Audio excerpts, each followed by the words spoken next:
Dugarajapatnam port కానీ సిద్ధమైతే దాదాపు 1,00,000 మందికి ఉద్యోగాలు వస్తాయని చెప్పి కాంగ్రెస్ పార్టీ సీనియర్ నాయకులు మాజీ కేంద్ర మంత్రి చింతామోహన్ వెల్లడించారు. ఆయన ఈ సందర్భంగా మాట్లాడుతూ ఈ యొక్క దుగ్గరాజపట్నం పూర్తి స్థాయిలో రెడీ చేయడానికి ఇటు ప్రభుత్వాలు సంసిద్ధత వ్యక్తం చేయాలని, త్వరితగతిన పనులు పూర్తి చేయాలని చెప్పి ఆయన కోరారు. అదే కానీ కేంద్రంలో కాంగ్రెస్ ప్రభుత్వంగా నుండి ఈ దుగ్గరాజపట్నం పోర్టు ఎప్పుడో పూర్తయ్యేదని, లక్షలాది మందికి ఉద్యోగాలు వచ్చాయని చెప్పి ఇటు చింతామోహన్ మీడియాతో చెప్పడం జరిగింది. ఇటు వాకాడు అశోక్ పిల్లర్ సెంటర్ నందు శనివారం కాంగ్రెస్ పార్టీ ఆధ్వర్యంలో నిరుద్యోగ సమస్యపై నిర్వహించిన ధర్నాలో చింతామోహన్ పాల్గొన్నారు. ఈ సందర్భంగా ఆయన మాట్లాడుతూ ఈ ప్రాంతంలో ఉన్నత చదువులు చదివిన నిరుద్యోగులు వేలాది మంది ఉన్నారన్నారు. 12 సంవత్సరాల కిందట కాంగ్రెస్ పార్టీ అధికారంలో ఉన్న సమయంలో అప్పటి కేంద్ర ప్రభుత్వం దుగ్గరాజపట్నం పోర్టును మంజూరు చేయడం జరిగిందన్నారు. తర్వాత వచ్చిన ప్రభుత్వాలు వాటి గురించి పట్టించుకోలేదని ఆవేదన వ్యక్తం చేశారు.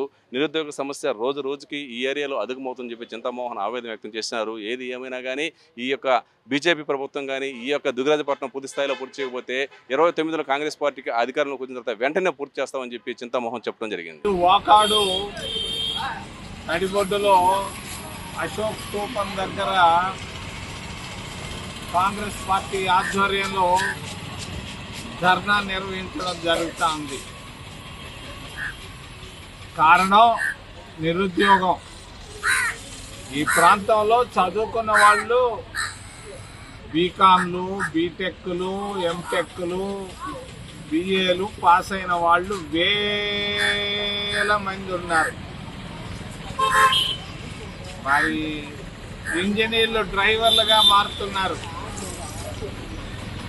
మరి కష్టాల్లో ఉన్నారు, కన్నీళ్లతో ఉన్నారు నిరుద్యోగులు. ప్రతి ఇంటిలో ఒక నిరుద్యోగి ఉన్నాడు, ఒక దగ్గర 2 ఉన్నారు.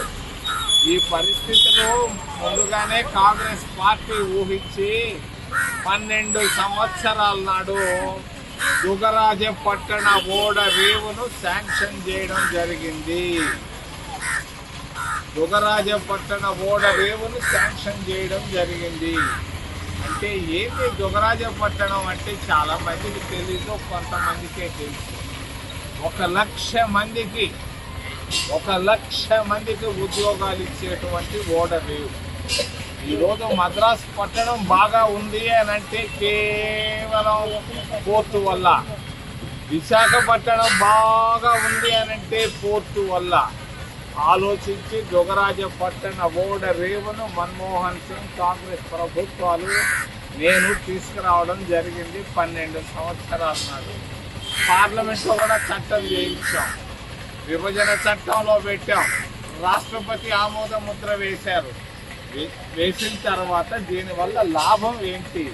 1,00,000 మంది ఎస్సీలు, ఎస్టీలు లక్షాధికారులు అవుతారు, లక్షలకు అధికారులు అవుతారు ఈ పోర్టు వల్ల.